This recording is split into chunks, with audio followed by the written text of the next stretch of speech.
Mas entrando agora na questão do Putin. Porque a gente pegou uma herança aí, falou de George W. Bush, por exemplo, e o que poucas pessoas se tocam, né? E da influência até ocidental na Rússia. A Rússia se disfarça de uma república democrática. Só que nessa República Democrática, o Putin está no poder desde 99. De vez em quando ele vai e sai de presidente, vira primeiro-ministro, faz ali um revezamento com o Medvedev, mas ele está lá desde 99. Daqui a pouco, ele mudou a Constituição para poder ficar até 2036, ele vai ficar mais tempo no poder do que o Stalin. E isso é muito emblemático, porque Estados Unidos, durante esse período, 99 até hoje, teve o Clinton, aí teve o Bush 1, aí o Putin tirando foto com todo mundo assim, ó. Aí vai mudando só o cara daqui. Saiu o Clinton, entrou o Bush, entrou o Obama, entrou o Trump, tá o Biden. E quando o Biden sair, ainda vai ser o Putin. Aqui no Brasil também, passou um monte de presidente, ainda é o Putin lá. Era o FHC, é verdade. Pois é, então esse cara tá todo esse tempo na Rússia e hoje ele é extremamente popular com o povo russo, né? A gente não sabe, né? É difícil saber. Não, assim, existe uma aceitação. Primeiro, quando você olha uma nação, você tem que olhar para a cultura política. E você pergunta para o chinês, vocês querem ser democráticos? Provavelmente a maioria vai falar, não, muita confusão, você tá louco, olha o tamanho da gente. Eles fazem propaganda disso lá na China. Mas é porque é real, porque existe uma cultura. Você fala assim, falou sobre isso por que você acha que ele não quer ser democrático? Primeiro porque tem um histórico de como ele viveu. Uma autoridade central, uma grande burocracia. E a mesma coisa com a história da Rússia. Uma pessoa forte, um governo forte.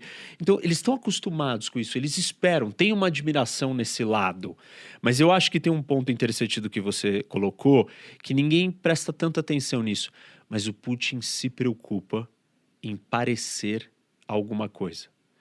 Ele não foi só lá e anexou a Crimeia. Ele fez um referendo.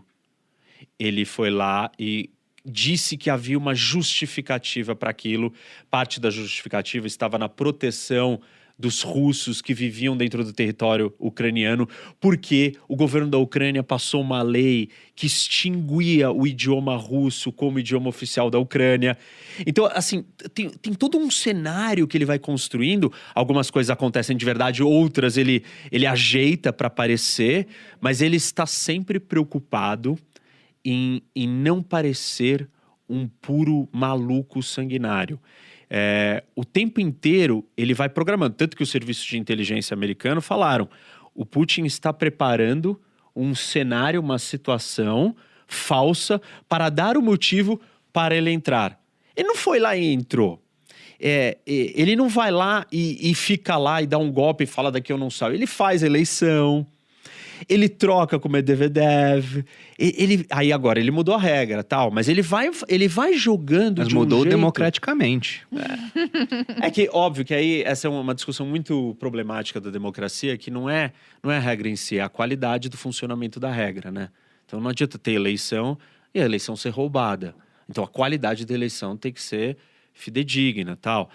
Mas o que eu queria trazer, que eu acho que é um ponto que pouca gente fala, é que o Putin se preocupa com a aparência de parecer minimamente democrático e ele fala o tempo inteiro em direito internacional.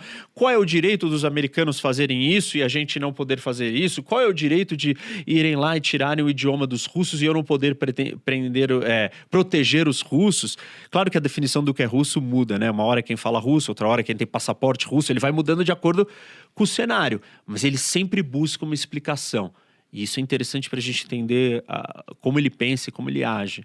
Eu acho que isso para agregar tem também sempre uma estratégia de se envolver em possíveis conflitos internacionais para desviar o foco. Como eu disse, Claro. ele estabilizou a Rússia, mas a Rússia não tem um PIB per capita muito alto. Se você sai um pouco de Moscou ou São Petersburgo, né, vocês fizeram isso. É um país pobre, mas tem uma coisa que eu acho que a gente não consegue apreciar o suficiente, que é, depois do colapso da União Soviética, a Rússia foi, acho que um dos poucos países na história que viu um colapso, não só da sua economia, mas da sua expectativa de vida. Você teve um colapso enorme na expectativa de vida, sobretudo da população masculina. E numa situação em que houve um aumento dramático em suicídios de homens, sobretudo, que do nada, alcoolismo, que não conseguiu mais apoiar suas famílias, que viviam num sistema soviético. Então o perigo do desemprego não existia, porque na pior das hipóteses você trabalhava numa empresa estatal que fornecia algum produto que ninguém precisava. Abre um buraco, fecha, tá todo mundo empregado. Você estava empregado. Então o trauma vai além só do Putin, que esteve lá e de repente viu sua nação colapsar na Alemanha em meio de pessoas que celebravam nas ruas, né? A Alemanha Oriental virou uma grande festa por várias semanas quando a União Soviética acabou, e ele estava lá. Isso foi difícil para ele, mas foi realmente uma catástrofe para o país. Isso precisa ser dito. A privatização e a democratização deu muito errado, né? Foi aquela terapia de choque, inclusive, né? Teve pessoas, grandes especialistas que diziam preciso transformar rapidamente a Rússia num sistema capitalista, só que não tinha as instituições. Então, o que aconteceu? Se tinha a ascensão dos oligarcas, o próprio Putin acumulou muito recurso, tornou-se um país extremamente corrupto, com uma concentração enorme de riqueza. Muito mais corrupto do que a gente. Então, quem não tem Você noção mesmo disso. me contou isso, né, amor? Que a boa parte No leilão? dos políticos... isso aí. Porque imagina um país onde nada é privado. De repente, vamos privatizar. tudo e rápido. Quem tem recurso para ganhar o leilão? É quem já estava lá no... Ou que tem na controle ponta. político, entendeu? Quem tem um amigo, tal. Então, isso foi uma distribuição entre um grupo pequeno de pessoas. E Moscou, no início dos anos 90, tornou-se um caos. Tinha máfias controlando trechos das cidades. Era realmente uma anarquia. Eu tenho um amigo russo, que aliás é da Sibéria e é hoje correspondente do New York Times na Venezuela. Nossa. E eu encontrei com ele... Ele gosta de morar bem, esse cara. Então, né? eu encontrei com ele e ele me falou, sabe por que eu gosto de morar aqui? Porque Caracas hoje é igual Moscou no início dos anos 90. Muita grana, um caos total. Ele diz, eu cresci assim. O Estado perdeu acostumado. completamente o controle sobre o que está acontecendo, mas você pode ir numa balada assim, torrando $500 por uma garrafa de champanhe, etc. Porque a elite venezuelana, que tem fortes laços com o governo atual, não tem ninguém muito que controla, tem segurança privada, né? Naquela época, os ricos russos tinham os seus exércitos privados, porque não havia uma polícia funcional. Aí chega, o presidente era um alcoólatra.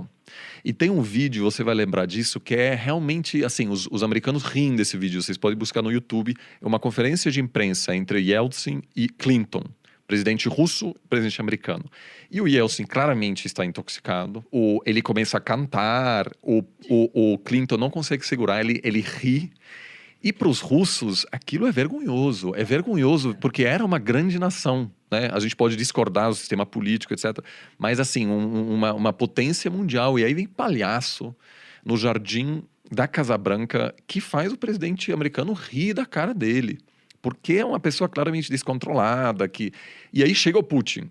Ordem, vamos estabilizar isso aqui. Força.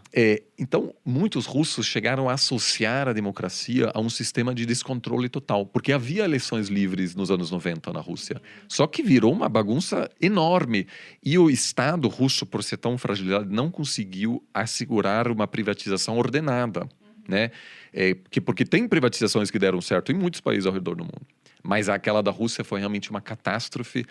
Então, por isso ainda acho hoje o Putin poderia ser competitivo numa eleição livre. Ele também mata seus opositores, então não temos como saber. Isso facilita um pouco as coisas, né?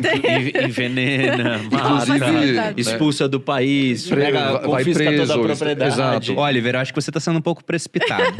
Porque não há provas disso, de que o Putin mata. Teve só um que morreu num assalto com vários tiros pelas costas sem terem levado nada. Mas ao ponto de acusar o Putin, Olha, Oliver... um dos principais líderes da oposição morreu, foi assassinado a 300, 400 metros do parlamento. O outro líder da oposição está na cadeia hoje. Então, assim, tem muita perseguição de jornalista, etc., né? Você tem pessoas que dizem, não, é um país democrático no mundo inteiro, etc., normal.